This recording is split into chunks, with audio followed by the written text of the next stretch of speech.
জুলাই মাস তুলা রাশির স্বাস্থ্য বিষয় কেমন থাকবে? এই মাস স্বাস্থ্যের বিষয়ে আপনার জন্য শুভ ফলপ্রদ। যদি স্বাস্থ্য বিষয়ে কোনো সমস্যার সম্মুখীন আপনাকে হতেও হয়, তা দূরীভূত হবে খুব অল্প সময়েই। স্বাস্থ্য ভালো ও মজবুত থাকবে, সুতরাং বলা যেতেই পারে ছোট বড় শারীরিক সমস্যা তৈরি হলেও তা নিয়ে অর্থ খরচ বা চিন্তা তৈরি হবে না। উল্টে স্বাস্থ্য বিষয় আপনাকে আনন্দ দেবে।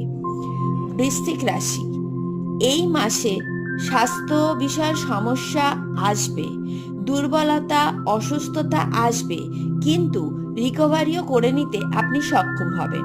ছোটখাটো আঘাত লাগার সম্ভাবনা রয়েছে, তাই সাবধানতা অবলম্বন করা একান্ত বাঞ্ছনীয়। তাড়াহুড়ো বা উত্তেজিত হয়ে কিছু করতে গেলে আপনাকে অসুবিধায় পড়তে হবে। হার্টের সমস্যা যাদের আছে তারা এই মাসটা বিশেষ সাবধানতা অবলম্বন করবেন।